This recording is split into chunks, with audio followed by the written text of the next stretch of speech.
Namo tassa bhagavato arahato samma sambuddhassa. Namo tassa bhagavato arahato samma sambuddhassa. Namo tassa bhagavato arahato samma sambuddhassa. Good afternoon, everyone. Okay.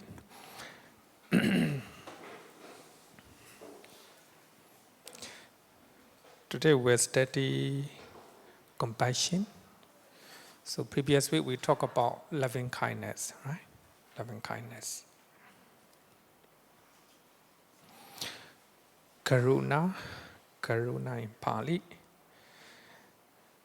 Karuna is the quality which make, this is literal meaning, is the literal meaning of Karuna in Pali. The quality which make the heart of the good man tremble. Or the quality that arouses tender feeling in the good man at the sight of others' suffering. Good people, when they see suffering being or suffering people, so they have a tender feeling in their mind. Then based on tender feeling, and they are willing to help those suffering people. That's called compassion. So here, tremble, So when good people, so when they see suffering people, people who are in trouble, people who have difficulties, so they have a tender feeling, and their heart is trembling, shaking. So this is the literal meaning of karuna. So that means most people, we will have when we see suffering people, our heart is shaking, right? So there's a tender feeling in our heart. So thereby we are ready to help others. But some people may not have that one, right? Compassion is easy to arise in our mind, right? Easy to arise. The etymology of compassion in English, the word compassion in English, is a meaning co-suffering, according to English. Compassion means co-suffering. So that means when you see suffering people, you also suffer. So therefore, when somebody have a problem, so they will say, so sorry, so sorry to hear that, like that, right? Co-suffering, you suffer with them. It's a actual meaning of compassion, the word compassion.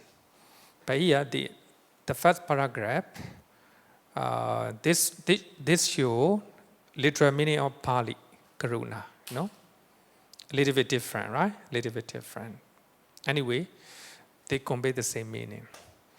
Compassion is the response to the suffering of others that motivate a desire to help. So here you can see the first paragraph talk about the literal meaning of Pali, karuna. Good people, when they see suffering people, their heart shaking. There's a tender feeling in their heart. So thereby, they were willing to help. But in the Western psychology, the word compassion means co-suffering. When somebody suffers, they suffer together. But the meaning is the same. The meaning will be the same. But the root meaning, the origin of the compassion, the origin of the karuna is different. The way they interpret is different. So therefore, Western people, they have a little bit difficulty to understand Buddhist compassion. Because Buddhist compassion does not suffer.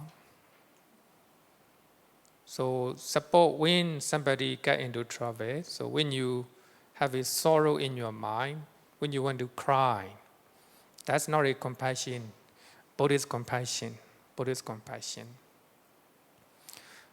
I think 2010, around that, so there was an earthquake in Tibet, a very big one. No? Many people died because of earthquake. Then, of course, China, they managed to solve those problems, China. But the Dalai Lama cannot do that. He is in India, right? He stayed in India. He cannot go to Tibet. Many Tibet suffer because of earthquake, great earthquake. But of course, Dalai Lama and Tibetan exile government, they trying to help to their people. So one of the reporter or interview Dalai Lama by that time. So many people died because of earthquake in Tibet, in your country. You cannot go back to Tibet. How do you feel?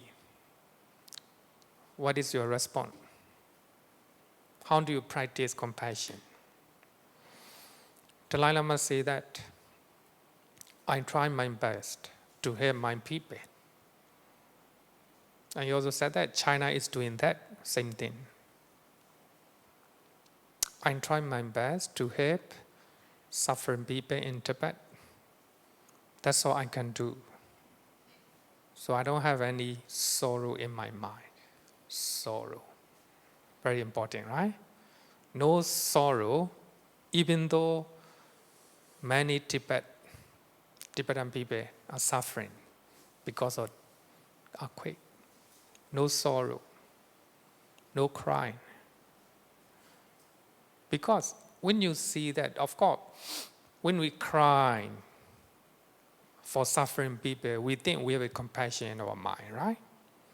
When we have a sorrow in our mind because of suffering people in our homeland, we think it's a compassion. No, it's not a compassion. It's not a real compassion. In the Buddhist psychology, Buddhist Abhidhamma, compassion is very pure. It belongs to beautiful mental factor, right? It's all the time beautiful. When you have a sorrow in your mind, when you are crying, it's not a beautiful anymore, right? Your mind become ugly. So when people read Dalai Lama interview, they may think that Dalai Lama heart is not soft, no compassion, just like a rock, very hard. Because they have a difficulty to understand, compassion because of co-suffering. People get into trouble, you must suffer with them. You must show your sympathy by suffering together. It is a compassion in the Western world. So therefore, it's very difficult to understand. But right now, those who are learning Buddhism, they start to understand compassion, real compassion. So that means compassion is a beautiful one. So when you have a sorrow in your mind, you fail to practice compassion. Later, I think you will show. So there are enemies of compassion. Cruelty is the direct enemy of compassion. Some people, even though they see suffering people, they don't have any sympathy, and they're very cruel, right?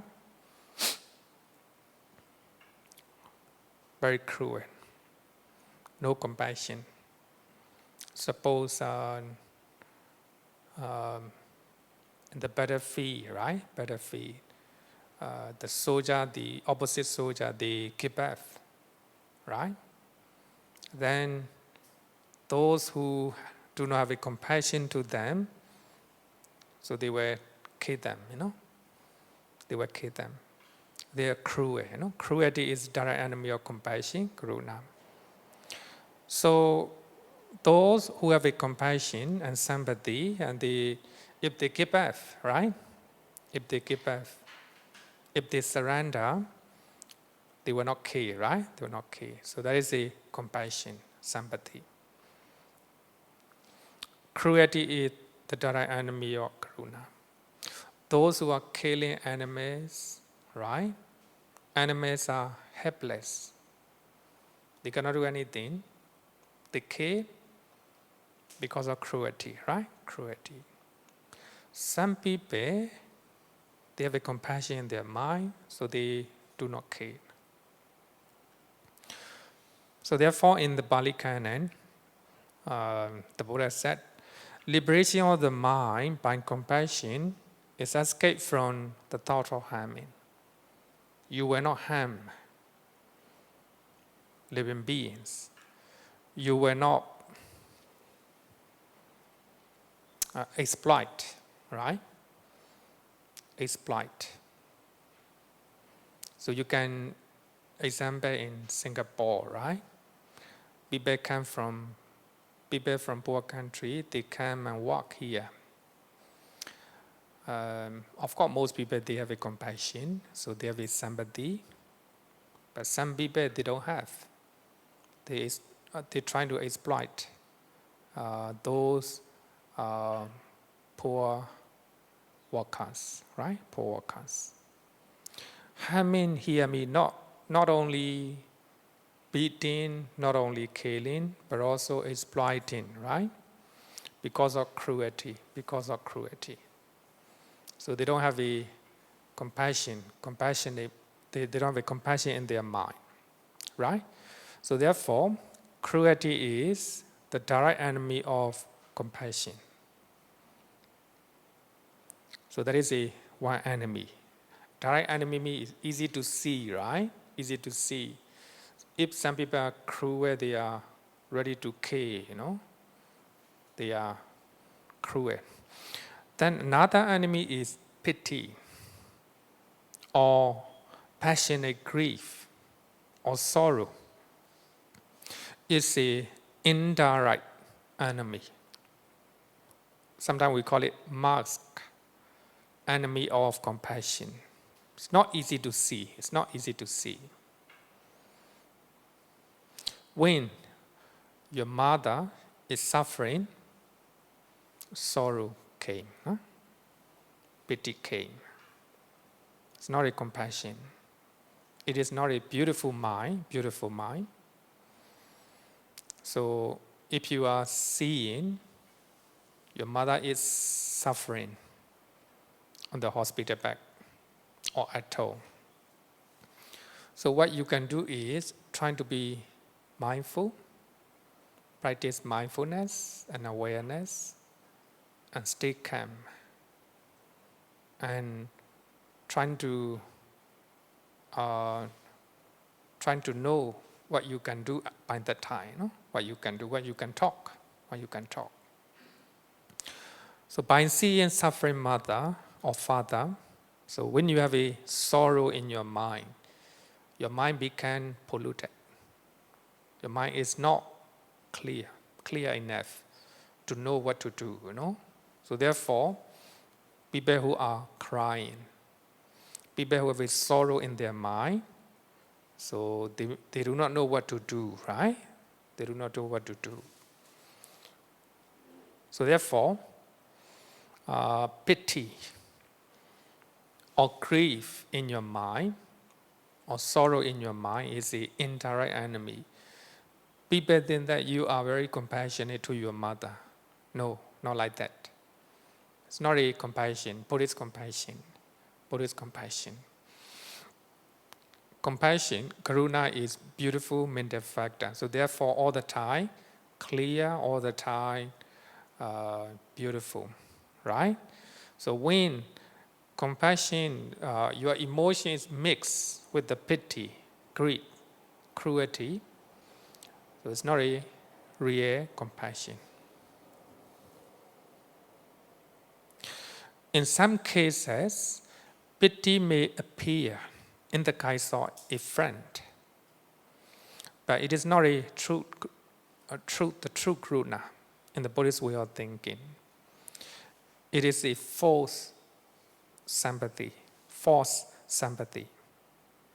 So such sympathy is deceitful and lead to anger and sorrow. Anger and sorrow. Here two opposite, right? One is anger, another one is sorrow. Maybe I will give you one example. I will give you one example. The mother is beating to his own son or daughter in your neighbor. Mother is trying to all the time blaming, all the time yelling at his own son or daughter, and also sometimes beating. So by seeing that, you may have anger to the mother, or you may have a sorrow to her son, right? To her son. It's not a compassion. It's not a sympathy. It's not a beautiful mind. So, what we can do, we have to practice here. Actually, we will study equanimity, upekha later part. So, you need to know what you can do, right? What you can do for them. Or will you go to the mother and trying to make friend and trying to tell her? It's not a good thing to do like that, right? But the mother will not listen to you. Then you feel more anger, You feel more anger. You have a more anger in your mind. Then anger may arise, right? Then the mother stay trying to beat him, harm him, or yelling at like that. I don't know whether you can do it in Singapore. Some still do that, right? Normally cannot, right? According to law, cannot. Then you trying to report to the police, right? Is it one way, right? Is it one way to do? Then, without any anger, right? You trying to report to the police without any anger. If you report to the police with the anger, that's not a compassion. You do it with the anger, right? Then the police came and they solved their problem. Later, the mother no longer harming and beating her own son or daughter like that. So in that scenario, so you do something without any anger. You are trying to discuss with the mother or reporting to the police without any anger. So that will be a compassion, compassion to the daughter or son. So if you have a sorrow in your mind, pity to young guy, also not compassion. It's not a compassion. So your mind is not beautiful anymore. So therefore, you discuss with the mother, it doesn't work. You report to the police, it doesn't work. What to do? Nothing to do. Then what you have to do is, all beings are owner of their own karma. I try my best. I try my very best. then my ability is limited. That's all I can do. Then you're trying to practice equanimity, without any anger, without any sorrow. You're trying to understand, or even though I want to help them, I cannot. Right? That's equanimity. So therefore, anger, sorrow, they are opposite enemy of compassion. It succeeds when it makes cruelty subside. And also it fails when it gives rise to sorrow. So cruelty is direct enemy of compassion. Sorrow is indirect enemy of compassion. So when you have a cruelty in your mind, when you have a sorrow in your mind, so compassion doesn't work. There's no compassion in your mind, right? So therefore, the moment you practice compassion, your mind must be pure, must be calm. So when it is mixed, your mind is mixed with the cruelty and sorrow, then it's not compassion. Normally, I will give you a clear example. That will be much better. After you go back to, on the way to your home, you saw car accident. A car hit a young student. So then, when you see, young student is crying because of a unbearable pain, right? Unbearable pain, a very severe pain.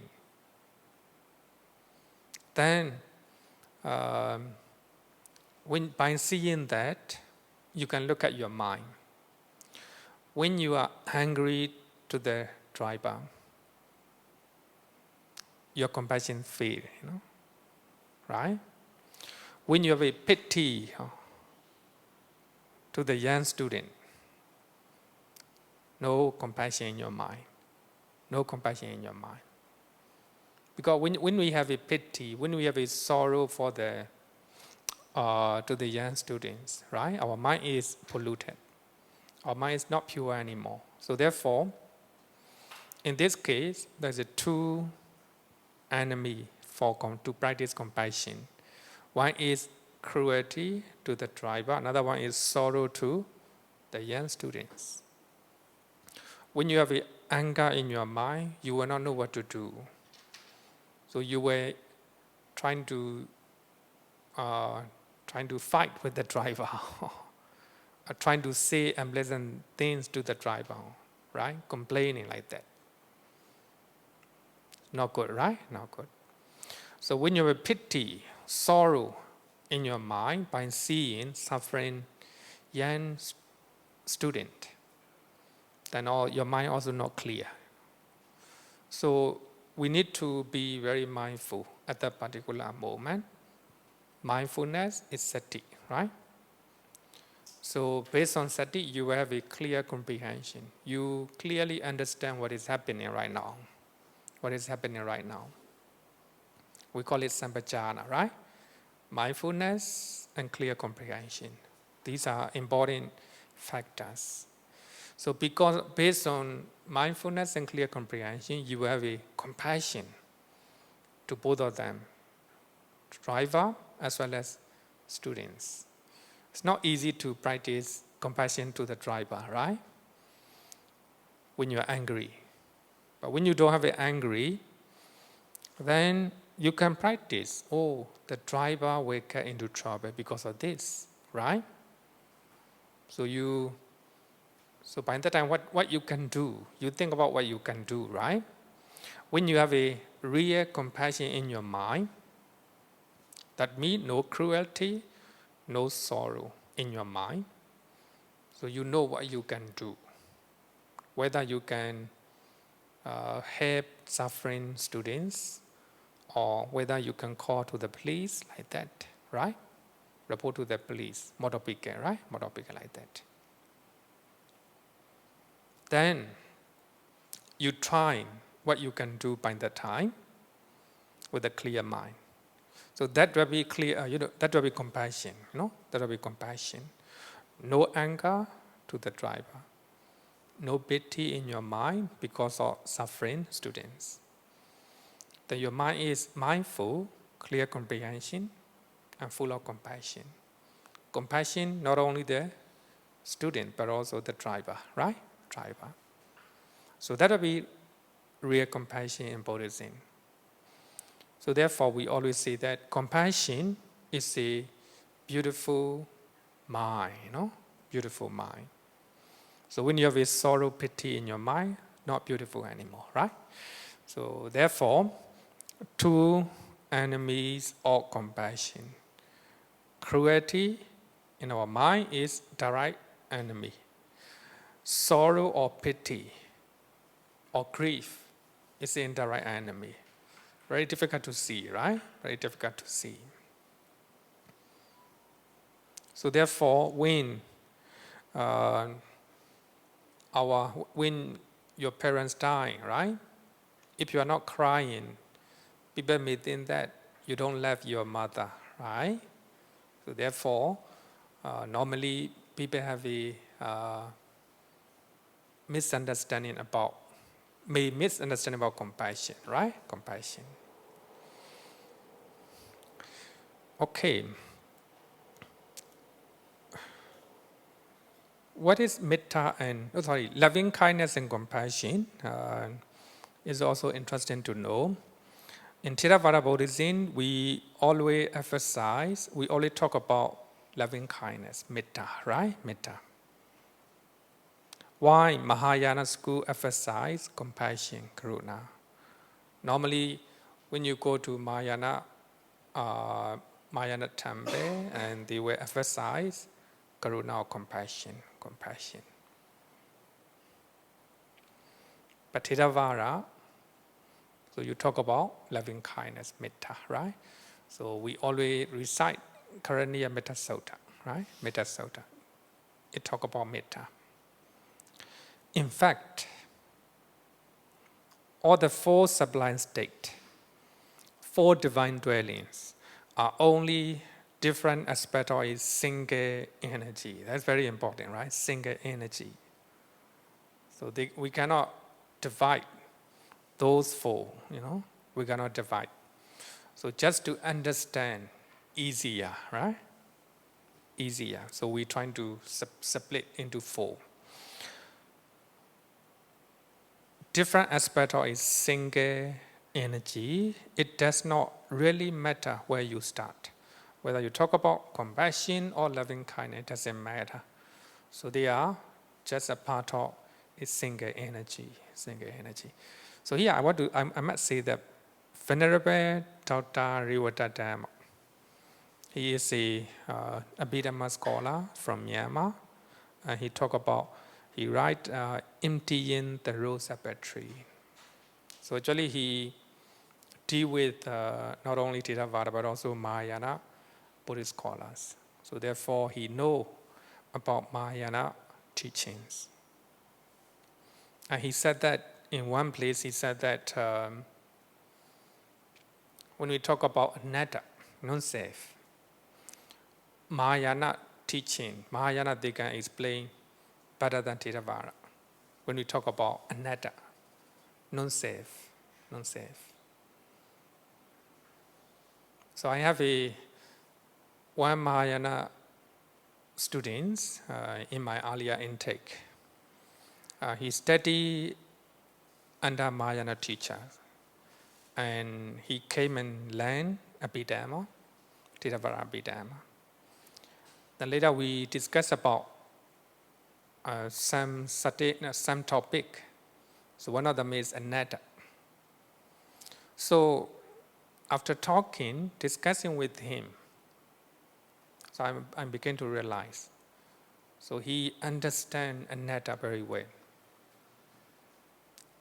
because of Mahayana teaching. So he trying to compare Theravada Abhidhamma with the Mahayana teaching. So his understanding is clearer. So here also in this case, Mahayana, they they use compassion. They use the word compassion. Dalai Lama always say compassion, right? My religion is compassion. Compassion is my religion, he always say, right? But when we see the word compassion, we must understand he refers to 4 divine dwellings, not compassion alone, not karuna alone, right? So in Theravada we say loving kindness, metta. We use the word metta, then compassion, karuna, right? But it doesn't matter. You can talk about it as long as you understand it.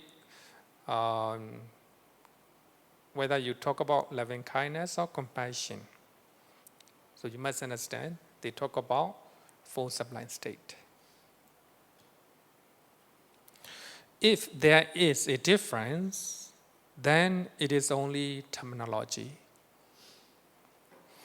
The same basic energy of caring and open-heartedness is understood by the word metta among the Theravadins and by the word karuna in Mahayana-Sakes.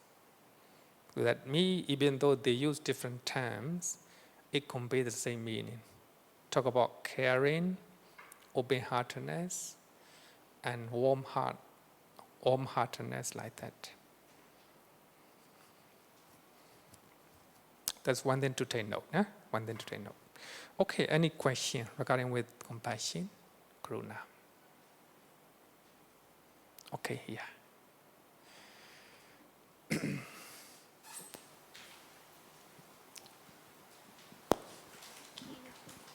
Hello. Yeah, Bante. By theory, we sort of understand compassion cannot have the kind of layman feeling where you have that sorrow and even anger. By theory is. But now I also have the opportunity to study Mahayana before, so I also do understand. It's just that now I find it a bit hard to balance between numbness and compassion. I know in Buddhism, compassion is a very big things to practice. So while practicing that, how do I know that I'm not falling into numbness? That means we all know that each person bear their own karma. So say, for example, if an animal needs help, I try to help. And try, this word is also different intensity. I could have at some point in time saying that, sorry, I can't help anymore because it's your karma to die. You know, then I would ask myself, am I not trying hard enough? Am I too numb to the death and life of the world that I just shrug it off? So you run away like that. Something like so. How to balance and know that I'm actually towards compassion and not towards numbness? So here we have to look at, not only looking at other people, but also look at ourselves, you know. What is our capacity, right? You see that people eat a lot of meat, a lot of fish, right?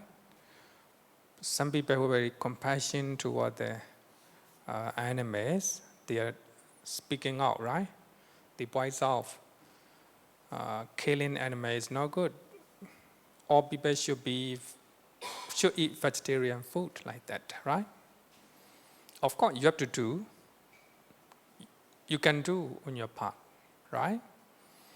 But people are still eating a lot of, consumption is too big, right? Now what happened to your mind? So you have to look at your mind. When you have a anger and resentment to those people who are eating, that's not a compassion. So that's the anger, right? anger toward those consumers. So of course, we try our best, right? Doing a lot of campaign, a lot of education like that. If people are still eating, then with the understanding, wow, that's a human nature, right? Then you can practice all beings are on their own karma. I try my best to promote vegetarianism. That's all I can do, right? But with anger, with resentment to those people, when you do something, people will start to hate you like that, right? Then you have a lot of bad consequences. Maybe I will give you one example. So you trying to provide education to your niece, So they cannot afford to go to university. Then you give everything. You provide everything. That's a compassion, because you want your niece to have a university degree and have a good job, so that she can. Niece is a daughter, right? Niece, so that she can get a job, right? Compassion. Then your niece trying to do mischievous things, do not go to university, going out with the friends, spend a lot of money, right? Then you became very agitated, angry, because you provide everything. Then she misuse your donation. So, in this case, when you get angry, then your compassion is not pure anymore, right? Anger, you're trying to say unpleasant thing to your niece. Cruelty, right? Cruelty will come to your mind. So that means your compassion is not pure anymore.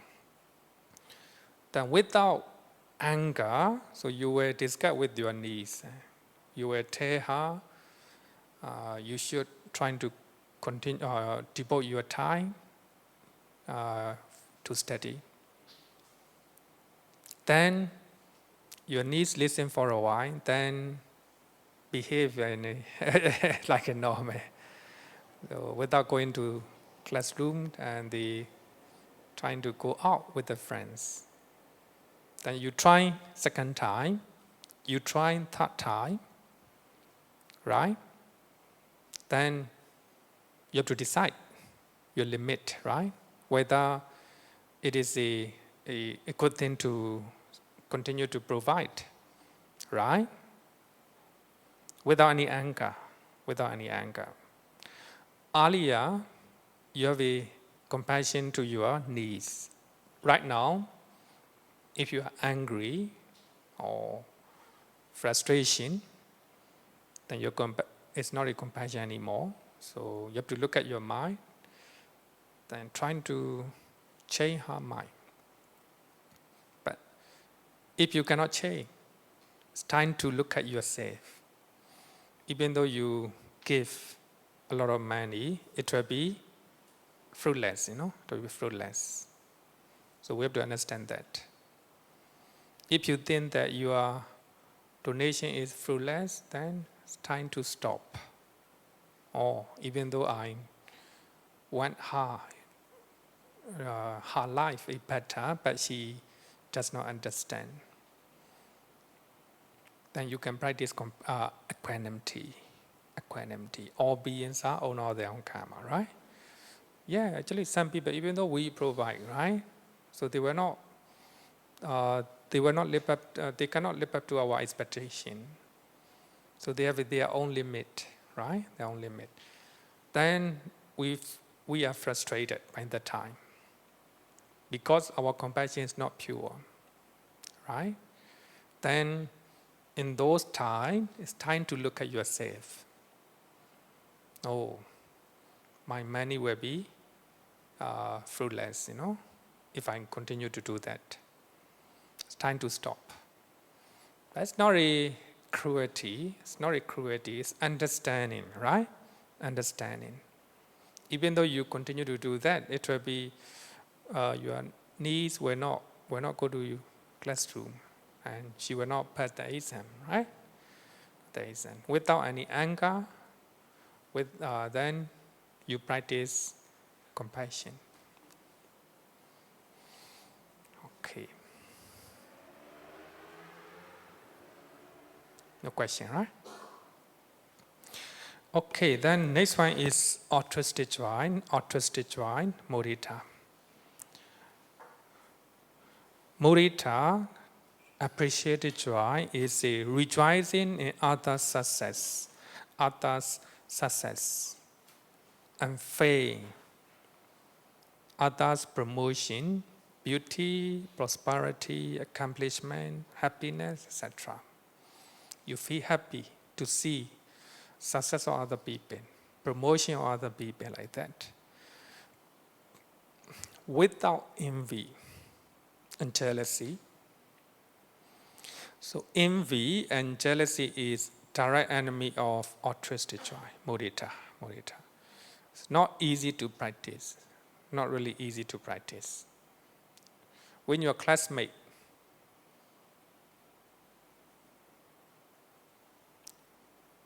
after you finish your university, your friend, you and your friends go to the same company. Your friend is promoted within a short time. Is it easy to have a altruistic joy or happiness in your mind? Not easy, right? Not really easy. Jealousy arises. That's a human nature. It's a human nature. So when you are happy for the accomplishment of your friend, your co-worker, that's a mudita. It's very beautiful, beautiful mind. Normally, when among your brother and sisters, your brother is richer than you, he is very rich. You are just a normal, ordinary person. Is it easy to have a happiness, rejoice, altruistic joy toward your brother's richness, prosperity? Not easy, right? Deep inside our mind, we have a jealousy in our mind, right? We grown up together, but right now your brother getting richer, right? So when you have a altruistic joy, happiness in your mind is beautiful. Your mind is beautiful. You don't have envy and jealousy toward your brother. So, same thing, when you see beautiful people,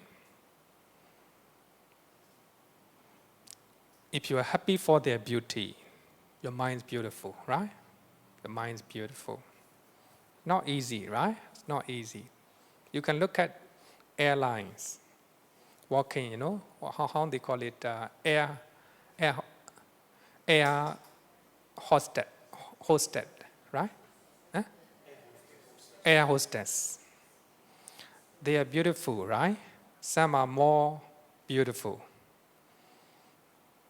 Do you think that ugly air hostess have a rejoice and altruistic joy toward the more beautifully? They may have a jealousy in their mind, right? That's a human nature, right? That's a human nature. But when you have a altruistic joy, happiness, by seeing their beauty, beautiful. This is a sublime state of mind. We call it sublime, right? Sublime, Brahma. Brahma. You don't have any jealousy, envy, right? Envy. It happened to among the monks, Is it monks also human nature? Don't think that monks do not have such a one. No, not like that. So we are human beings, right? So we have to look at our mind. We also have a jealousy in our mind. But it's important not to have outside, not to come outside, right? So when we can see our jealousy, then we have to understand this is ugly mind, right? Ugly mind. Not easy, it's not easy. So normally we always recite this one, Yatalada Sampatito Mavikachantu. May therewith prosperity which has been acquired be not diminished or lost. May they be able to retain their wealth. May they be able to retain their beauty. May they be able to retain their prosperity, right? Altruistic joy. In Southeast Asia, Singapore is the richest country, right? Other country, when they have a jealousy, then there's a ugly, right? So they must have a altruistic joy. May they be able to retain prosperity, right? May they be able to continue this prosperous economy like that, right? That's the altruistic joy. Beautiful mind, beautiful mind. Some may have a jealousy in their mind, right? It's the human nature. We have to understand that. We have to understand that.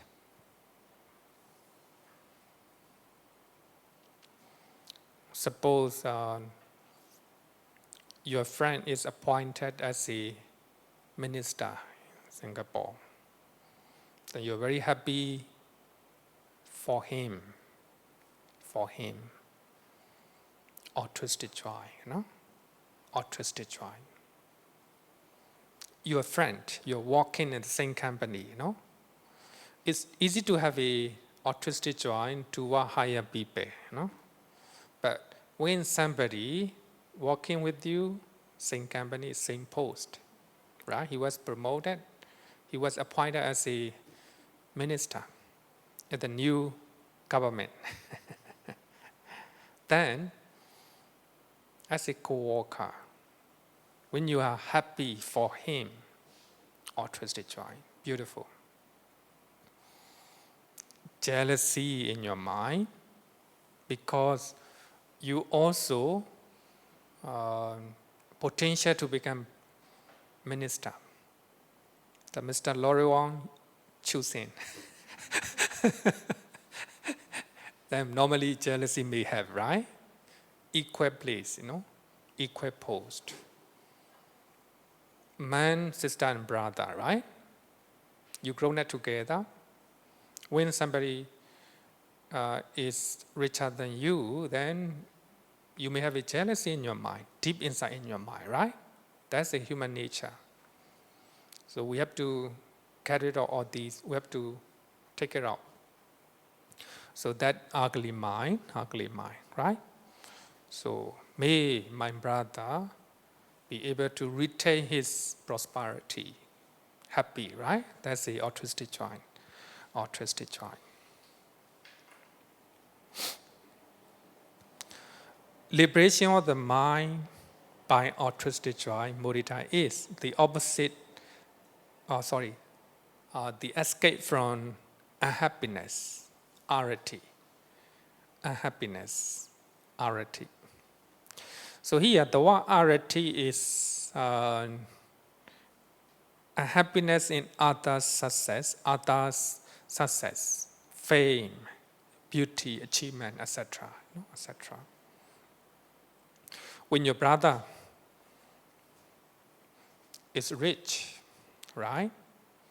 So when you're not unhappy, when you are unhappy by seeing his prosperity, richness, then there's a jealousy, right? Jealousy, not mine.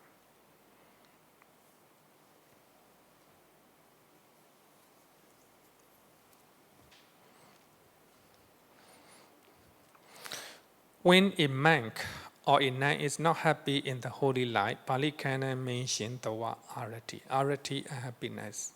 So when a monk or a nun is not happy as in being a monk, arati. So here, arati is another one. When you're not happy by seeing the promotion of somebody, the prosperity of somebody, right? Fame of the somebody like that. That's a jealousy. So the term mudita is generally translated as sympathetic joy. You have a sympathy toward your brother. Everybody want to become rich person, right? Rich. Sympathy. Altruistic joy or appreciative joy. You appreciate their achievement, their success, etc. And also share joy. So they're actually different way of translation. Share joy, right? You share joy with your brother, right? You share joy with your friend who became minister, right? Minister like that. This one is very beautiful. Share joy, It succeeds when it makes jealousy and envy subside. If there's no jealousy and envy in your mind, so practicing mudita is successful. And it fails when it gives rise to bias, gladness. So here, bias, gladness. It's fail. Your friend became finance minister, suppose. Then you feel very happy for him. You feel very happy, not for him. You feel very happy. Then you will have a lot of opportunity, business opportunity. For you, You feel happy for you, like that. Then you feel happy by seeing that your brother is very rich. He is doing well in his business. You're very happy. Then you can borrow money from him. Look at for you, right? For you, not for him, That's a bias gladness. Your gladness is not pure, Selfish gladness. Right? Like that. So that is also indirect enemy of mudita. So when you, sometimes we are very happy that our friend is promoted, right? So you're happy for him, mudita, right? Happy for you, you will get some profit for that, right? That is not a mudita. Altruistic joy. Okay, any question?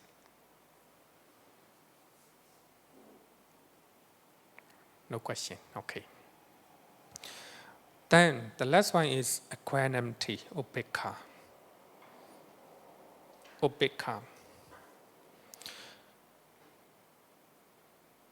One of the Buddhist scholar called John Peacock from England, he write Introduction to Buddhism.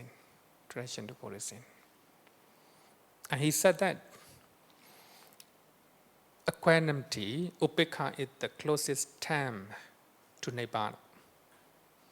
When you want to understand the nature of Nibbana, you must understand the nature of upekha, equanimity.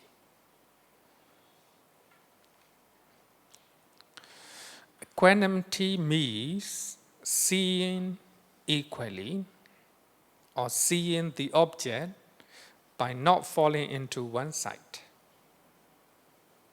Not falling into one side.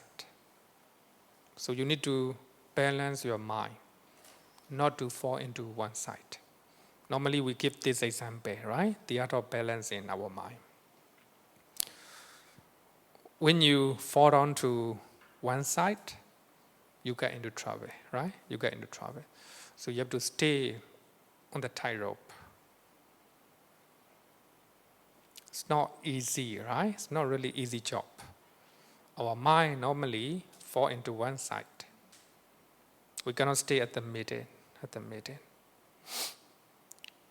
So therefore, upekkha is a part of Tatra Machadatta, right? Tatra Machadatta means, what is it in English? I forgot. Tatra Machadatta, middleness, right? Middleness, neutrality of the mind, right? Neutrality of the mind. Stay at the middle. Visuddhimagga classified 10 types of equanimity. Among them, this equanimity, this one we are studying, is called equanimity as a divine dwelling or sublime state. Equanimity as a sublime state or divine dwelling. Brahma Viharupekha. It is the practice that balances our mind, not to fall down into one side between two types of people, two types of individuals, two types of beings. So here, upekkha equanimity, what we are learning is divine dwelling, one of the divine dwelling, right? It talks about living beings, treating with the living being. So we have two types of individuals. Some are good, some are bad to you. Some are treating good to you, some are treating bad to you, right? Between two people. So when we have a good people, right? We attach to those people. We like them. When people are not good, some people are not good to you, you don't like them, right? You don't like them means anger, hatred toward those people. So that means you fall down into one side because of hatred. When people are very good to you, you crave for them, with the lobha. You fall down. You cannot stay at the middle, right? The pleasant people and unpleasant people. When you see unpleasant people in your job, normally you have a bias toward those people, normally automatic bias in your mind, right? When you see unpleasant people in your company, you have a bias in your mind, with the hatred. You don't like them. When opportunity came, you were trying to favor to the pleasant people, right? The opportunity should go equally. But you do not follow the rules of the company. You favor to the pleasant people. You ignore unpleasant people, right? Like that. So you cannot balance your mind not to fall into one side. The superior and inferior. Superior and inferior. Some are superior, some are inferior.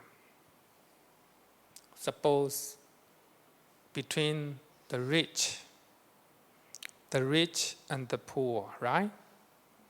You cannot practice equally. According to law, in your company, you have to treat them. Whether a rich customer come to your restaurant, a poor customer come to your restaurant, no bias. You treat them equally, You treat them equally. That's a equanimity, upekkha, right? Upekkha. And the left and the unleft, right? according to law, you have to support, according to, you have to give equal right to whether you left or you don't left, right? But you don't follow the rules and regulations, then you're trying to favor the level one, like that, right? The ugly and beautiful. Without veering toward either two sides, a good person or a bad person, pleasant person or unpleasant person, or the rich or the poor. Without veering toward either two sides, one trying to balance one's mind and try his best to wish and bring forth happiness and welfare for them. Welfare for them. Actually, it happened many times, right? We have a lot of bias in our mind. Then that means you cannot practice equanimity. Equanimity is like an unbiased and fair teacher in the school. In the school, a fair and unbiased teacher will treat all the students equally, right? Without any bias. So he can balance his mind. He can balance his emotion, right? Emotion. He will treat every student fairly, like that. That's equanimity upekha, right? Some teacher may favor to rich kid like that, right? That's it. Don't have equanimity. A fair judge or unbiased judge at the court, a referee at the football match. Actually, the last one is very clear, right? Some referee may have a bias toward one team. Then the match he were trying to favor that team. So he cannot balance his emotion as a referee, right? As Arsenal and Manchester United play, some referee favor Manchester United, right? So he will not be a fair referee, right? He will not be a good referee. People can see that, right? Some referee, even though they like Manchester United, they are very fair, Then we can see that he's a good referee because he has equanimity. He can balance his emotion, right? He trying to follow his profession as a referee. It is a proximate cause. Its proximate cause is seeing the ownership of karma of each individual death. Each individual death. Beings are owners of their own karma. Even though a referee support Manchester United, even though he like Manchester United, but he trying to do his job as a referee. Even though Manchester United is beaten, but he trying to control his emotion. He is a fan of Manchester United, but he do his job as a referee without any bias, right? Without any bias. He can control his mind like that. Similarly, as a parents, so actually, normally they may want to favor, right? One child. Because that child is very lovely, like that, right? Suppose according to law, you need to give equal heritage, right? I don't know. Equal heritage according to law. Suppose, I don't know exactly. We have to give equal share, Equal share. If you are a good parent, you will do so. If you are not, then you will favor to the one you left, right? That means you cannot control your emotion. No equanimity or upekha. right? It succeeds when it makes likes and dislikes subside. So you don't have any like or dislike.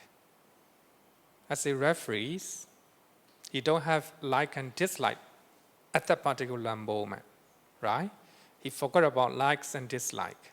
He likes Manchester United, he dislikes Arsenal, like that, right? He forgot about it by the time, right? Then his practice, equanimity is successful.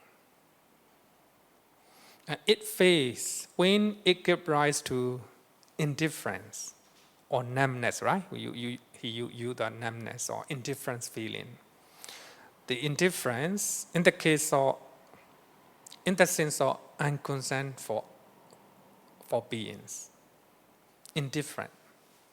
Sometimes, even though we see suffering people, we are indifferent. We don't have any, how to say, no move, right? No emotion for that. Indifference or numbness, right? Numbness. We don't have any concern, no?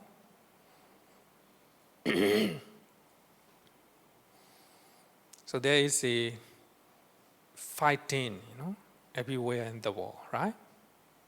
Everywhere in the world. You don't have any concern for that, right? You just look at your country. It's not good, it's not good. So have to look at the whole world, right? The whole world. Something happened in Europe, it will affect to Singapore, right? Something happened in China, it will affect to the Singapore like that. So everything is affected. Everything is affected. If we have an indifferent feeling. So we have to try to practice compassion to those who are difficulties or having a problem. We should have a altruistic joy in those are doing good, doing good. So if we have an indifferent feeling in our mind, then one way or another will be affected, right? Will be affected, indifferent. Among your brothers and sisters, then one of them get into trouble, financial problem. Then you pretend that you don't know, right? Indifferent feeling. Indifferent feeling. But your possession to help, you are in a, you are in a possession to help, your brother or your sister. But you have an indifferent feeling. I have my own family. He has his own family. He get into trouble, none of my business, right? None of my business. Indifferent. So that is if you think you can control your emotion, that's not a equanimity. That's not a equanimity. Indifferent feeling is not a equanimity. It's not none of my business. It's none of my business. You don't look at your brother like that, right? Indifferent feeling. So if you are in a position to help, of course, you try your best to help him or her, right? But you have your own family and your spouse told you not to do that, right? But you need to control, right? You need to discuss with your spouse like that. So indifferent feeling is indirect enemy of equanimity. Equanimity. So like and dislike is a direct enemy of equanimity. So that means when you're doing something, forget about likes and dislike, right? Then indifferent feeling is indirect enemy of equanimity, upekkha. Okay, any question? Any question regarding with the equanimity?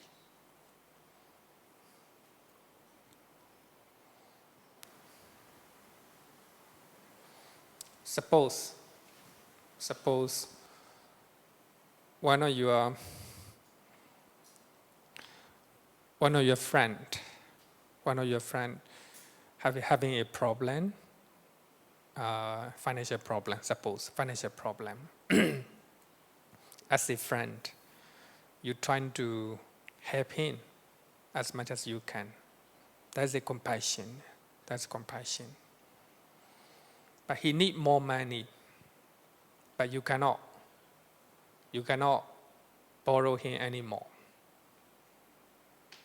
Then, in those times, you need to practice equanimity. That's all I can do, right? That's all I can do. If I borrow him more, then I will have a debt in my life, I will get into trouble. So, in those times, need to practice equanimity. All beings are on their own karma. I try my best, right? I try my best. Another one, your friend become minister, like that, right? Minister. So you two are very close. After he can minister, then he became, you lost contact with him. Then you SMS, you write, you SMS, congratulations, my friend. Congratulations, my friend. Then your friend read that message, no reply. What happened to you? Get into trouble. Get angry, right? Get angry. Why you do so? You forgot about your life, right? Earlier, close friend. Get angry for not having a replying message from your friend. That means you fail to practice altruistic joy. Earlier you're happy, right? For his success. You write congratulations message, no reply. Feel angry, right? Feel angry. So that means you cannot control your emotion, right? So if you do not get reply for 2 days, 1 week, 1 month, no reply, no contact, then what you can do is equanimity.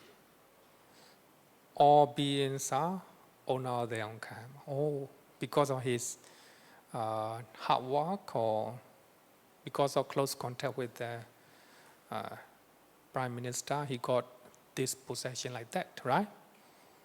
Equanimity. So without any anger, without any frustration. So therefore, equanimity, look at yourself. So when you have equanimity, you do not suffer. You do not suffer. When you do not have equanimity, you will suffer. Why he does not reply to my message like that, right? Why my niece does not try, to get a degree like that?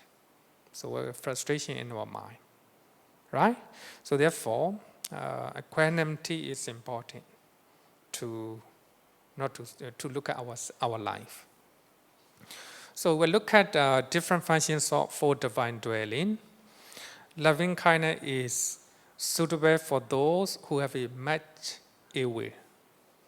When you have a lot of ill, when you have a lot of anger in your mind, you can practice loving kindness meditation. Loving kindness meditation. You can practice loving kindness. It is just like a mother who wants her child to grow up.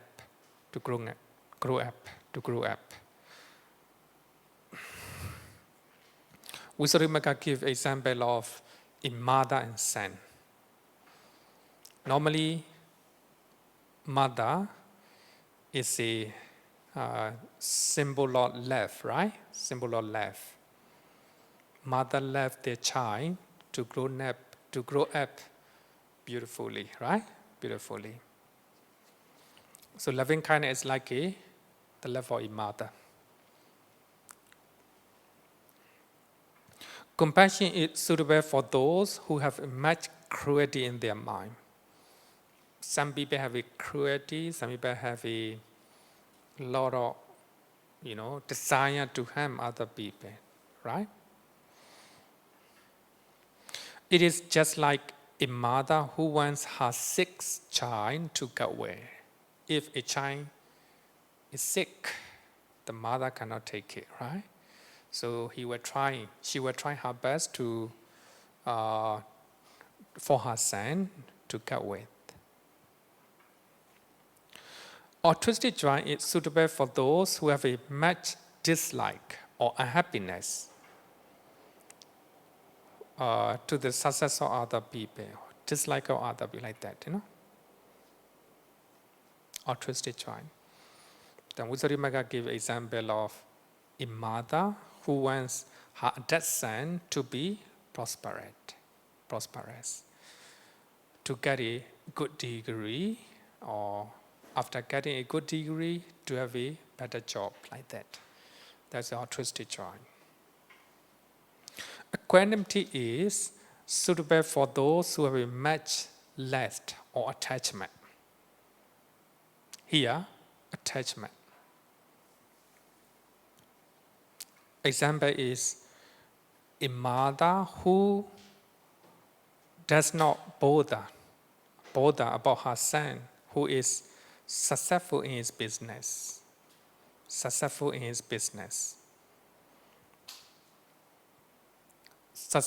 his marriage. His son can stand alone. No? He doesn't need her support. He's doing business very well. And he lives with his own family.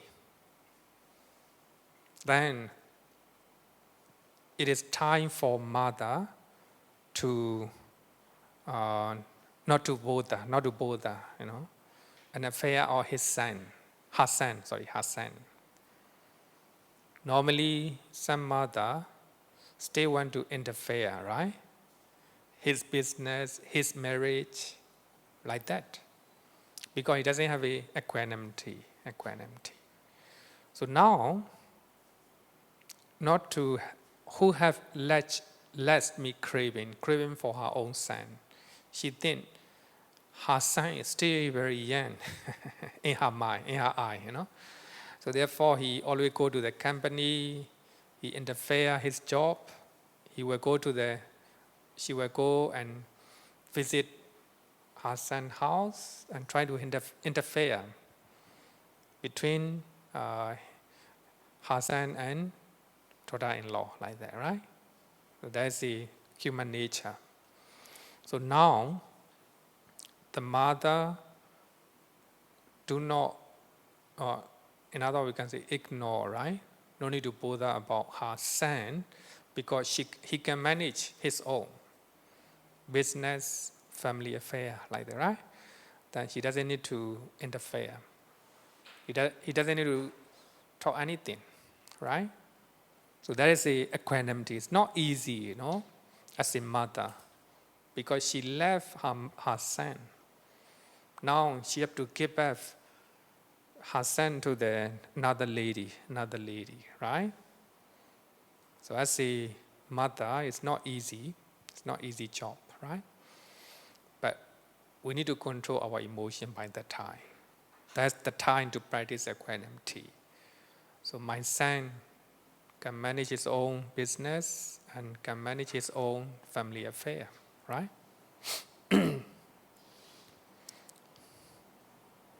So, characteristics for Brahmavihara. Metta embrace all living beings, small or great, far or near, be it on earth or in the water, in the air, every living being. whether rich or poor, whether beautiful or ugly. Practice loving kindness, loving kindness. Embrace everyone, everyone. Karuna embrace those who are suffering. Karuna only one part, those who are suffering. And Mudita look at those who are doing well, prosperous, rich, famous, right? Doing well. Metta look at everyone, rich or poor.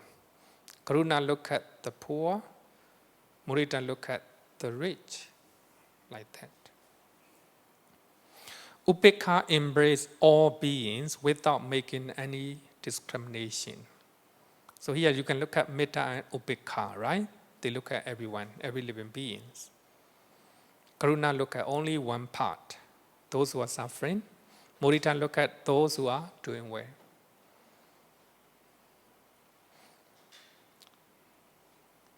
So, this is my own understanding. My own understanding. I don't know whether it's, actually I think it's logical. Metta is a sincere wish for the happiness and well-being of other people, right? Every living being, no discrimination. Whether tall or short, whether poor or rich, whether fat or thin, like that, right? In the Karaniya Metta Sutta is mentioned, no discrimination. So the word metta is explained with the three words: Karuna, Mudita, Upekha. So when you want to understand the definition of metta, you must understand three words: Karuna, Mudita, Upekha. So when you see suffering people, you have a karuna in your mind, you have a sincere wish for those people to remove their suffering. To remove their suffering. We can call it compassion. At the same time, we can call it metta. Right? Metta. Then, even though you are providing, you are helping them, so you are support, your help is not enough. So their suffering is too much.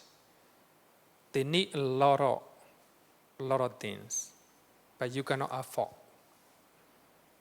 You try your best, then you try to know your limit. That's all I can do. That's the time to practice upekha, equanimity. You try to control your emotion, your desire to help them. Now, you have limited resources. You cannot provide everything, You cannot provide everything that they need. Then, you look at yourself. That's all I can do. Thing that they need is beyond my limit. Then, all beings are owner of their own karma, without any sorrow, without any pity. You're trying to then know your limit. You're trying to know what you can do for them. That's all. That's upekha, equanimity. So the moment you practice equanimity, that is metta. Metta and upekha, right? Upekha. Then when you see those are doing well in their business, in their industry, in their job, you are very happy. Altruistic joy, mudita, right? Mudita. You're very happy for your friend becoming minister. Mudita, right? Altruistic joy. Then you SMS, congratulate message. no reply. Right? Earlier, mudita. The moment you have mudita, we can call it metta at the same time, right? Because you have a sincere wish for your friend, right? Sincere wish for his status, for his achievement, right? Sincere wish. The moment you practice mudita, we can call it metta, right? Metta. Then he does not reply to your message. It's time to practice upekkha. In other words, to control your emotion, to balance your emotion. So there are people who forget their previous life with the understanding, right? With the understanding of human nature, without any anger, without any resentment to your friend, you practice equanimity. So that means you look at yourself.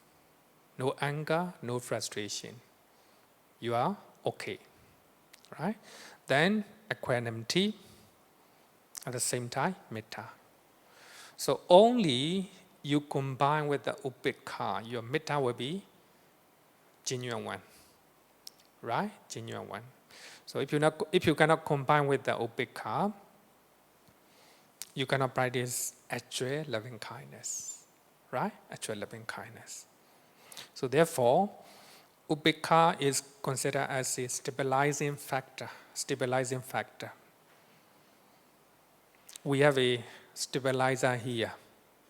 Sometimes I may speak very loud, sometimes I may speak very soft, but trying to control. This one will control, stabilize my voice. Similarly, upekkha is the crown of the other three sublime states. So the first three,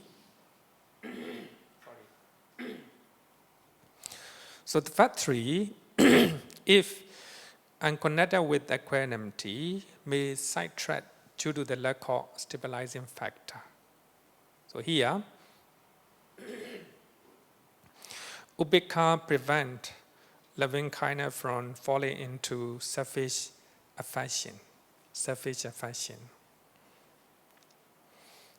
Sometimes you left somebody expecting for you, right? That's a selfish affection.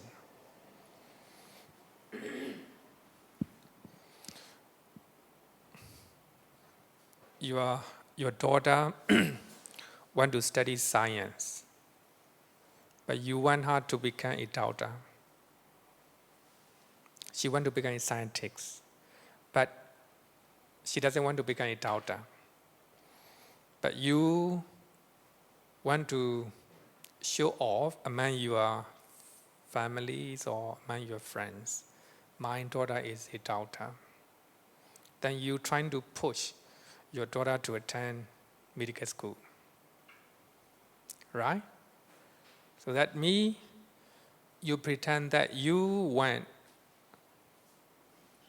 affect on how to say the well-being of your daughter.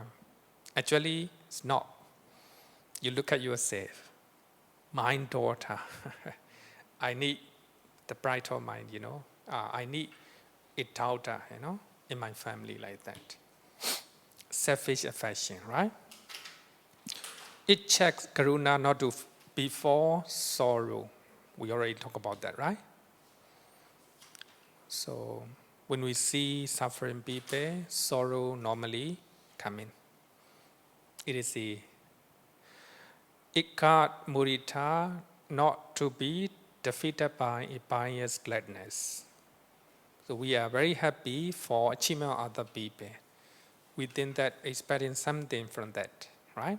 The pious gladness.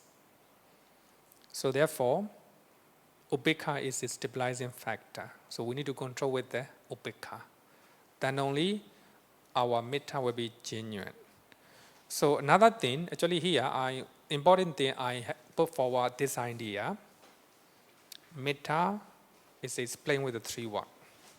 The reason is, in the Pali Canon, we have a Karaniya Metta Sutta, right? Karaniya Metta Sutta. Even though we use the word metta, it explains four sublime state.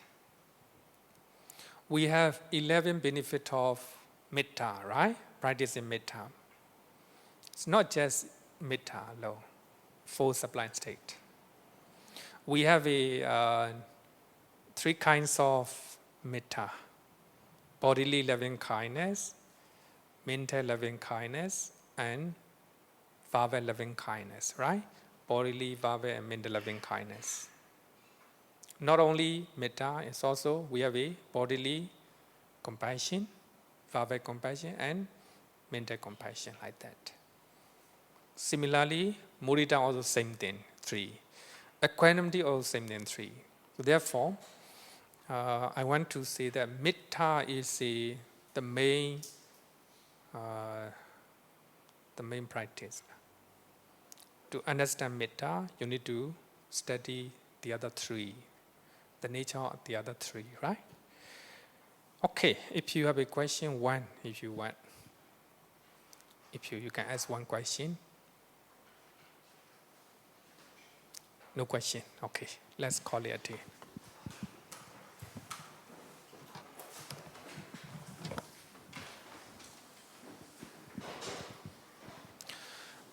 Yo vadatam bhavaro manu jesu sakya muni bhagavakata kecho parakato palaviriya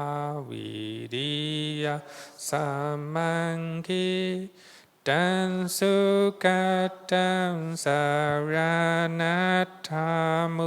pemi Ragavi ragama ninjama sokan Dhamma masangkatama patikulan Madhura mimam bagunan suvipatan Dhamma mimam saranatamu